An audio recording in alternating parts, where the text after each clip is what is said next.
my beloved son, I am well pleased in him. That was the witness that which he have with his father.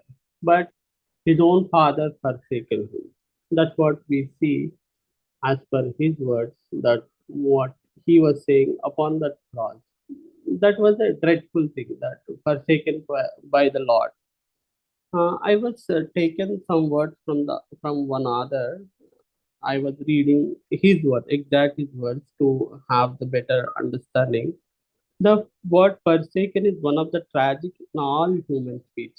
A man forsake of his friend, a wife forsaken by husband, children forsaken by parents, is is is a tragic thing. But a creature forsaken by its creator, a man forsaken of God, this is the most frightened of all. This is the evil of all evil.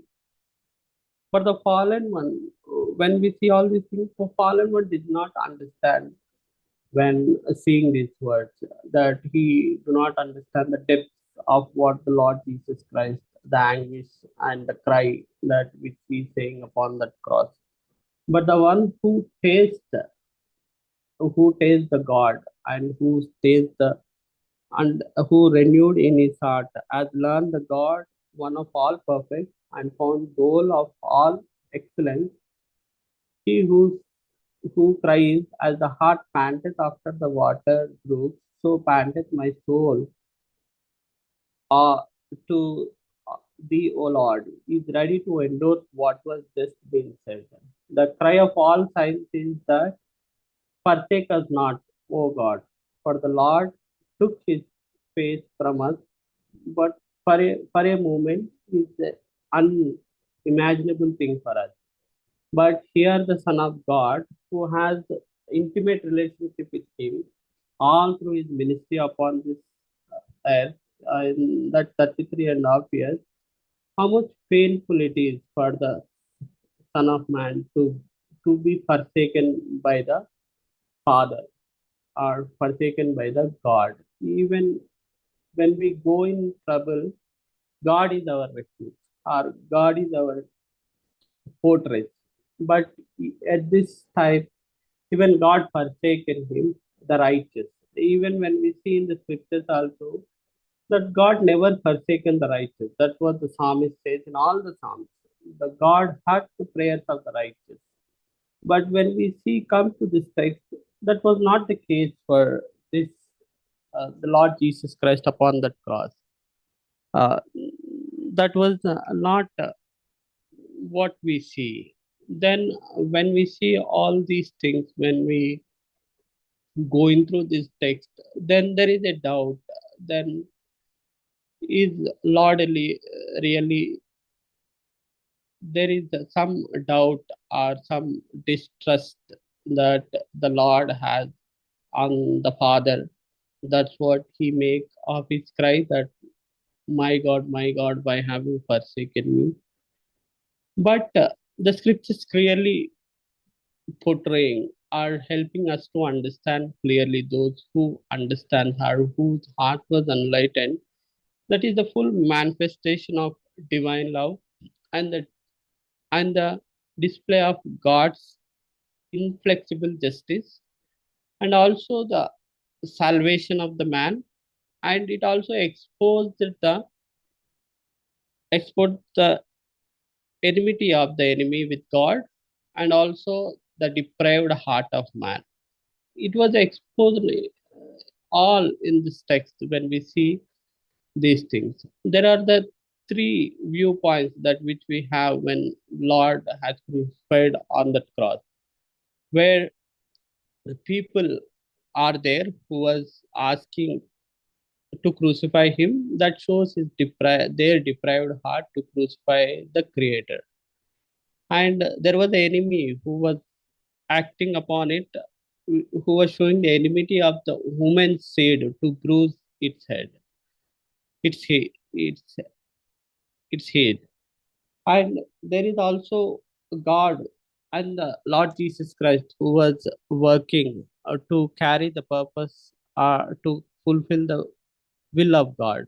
And we also see the God who was working to pour out his indignation or the wrath upon his son for all the humankind. That's what we see, the viewpoint that it have. And when we see all these things, the God is a holy God. That's what we read from Genesis to the Revelation. That there is no darkness in him, and he do not tolerate any kind of sin, even in righteous man. That's what there is. How the far from the sun to the earth. That's what the sin has to be there to the God. That's what that we see in the scriptures. But the same sin that which make the Lord Jesus Christ has to go onto that cross, that whole indignation fell upon him, that he take all the wrath of man who lived upon this earth by the God, that the God may bring salvation to the people, those who believe in him. It is for all humankind. That's what we see and we understand. And in some people may doubt he was calling in distress, but it was a cry of distress, but not of distress. Even when he's calling that my God, he's not saying oh Lord. He's saying my God. That he still have that, but it help us to understand what is the distress that he was carrying at that moment, not having the fellowship with the Lord, that which we enjoyed from the beginning, that the intimate relationship that which he has, and the indignation that which is fell upon him, the cup that which he has to take. That was the pain that he's going through. That's what that we see in that word that it explained. And when we see also this thing, even when we see our salvation in Galatians, that we crucified with Christ. That means we also have the same experience what he was having.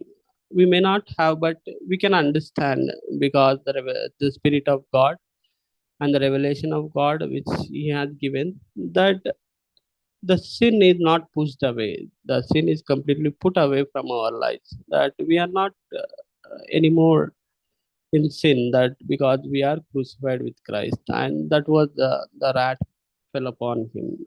That's why that's why it was mentioned that it was there, and that was the justification that it was carried. And we also see another angle. It is the holiness of God. The God is a holy God, that there is no darkness in him, and no one is stand before his holiness. Then we see the Abraham who cannot able to stand before the Lord and to see him face to face.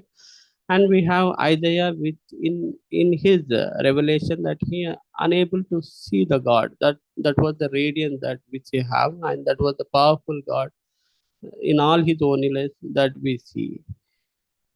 But the same God, when we see in the 45 fifth verse, now from the sixth hour, darkness fell upon the land until the ninth hour. There is complete darkness upon that that place. There is no eclipse that time. The sun is far away from the moon, as per the scientist says, and as per the some of the others says, there is nothing. That is a supernatural thing that was happened.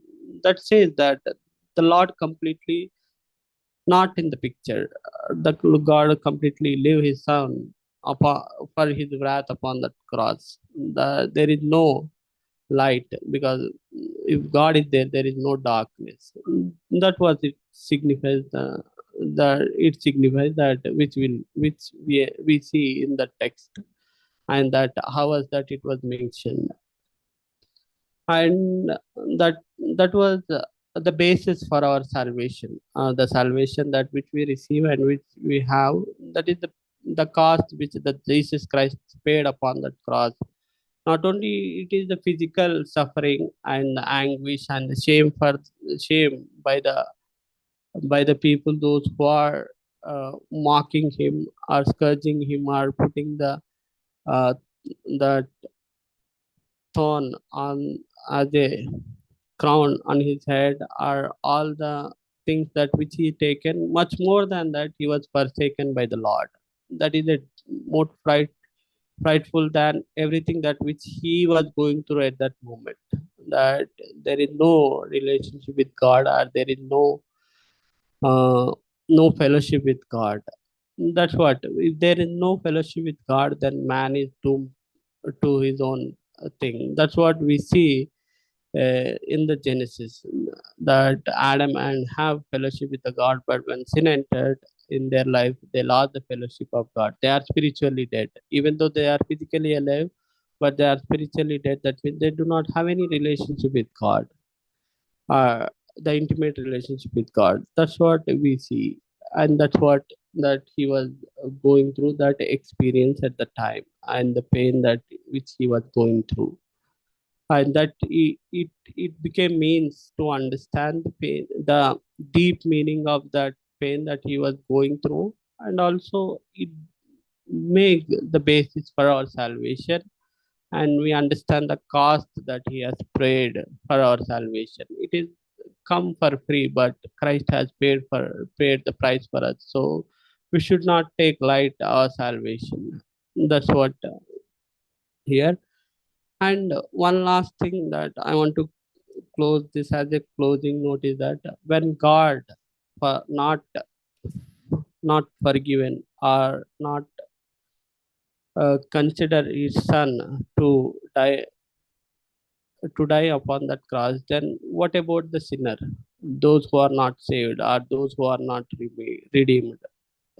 What is the wrath they are going to face upon that cross? Even Jesus Christ was going through that.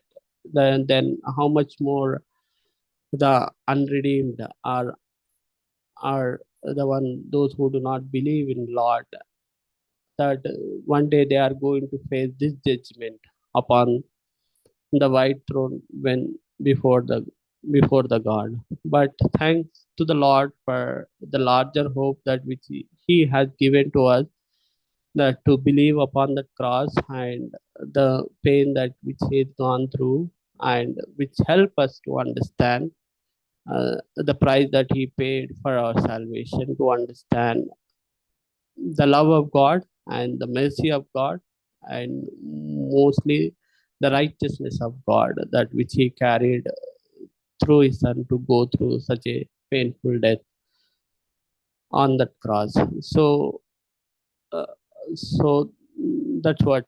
Then how dreadful it is for the unredeemed to go through that wrath on the judgment day, even though they are live physically, but if they are spiritually dead upon this earth, then there is a wrath waiting for them to be consumed by the eternal fire.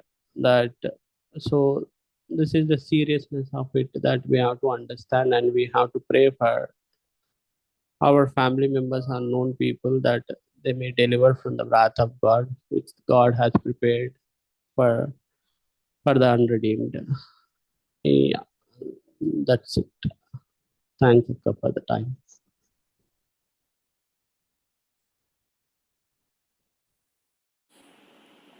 Thank you, Varun. I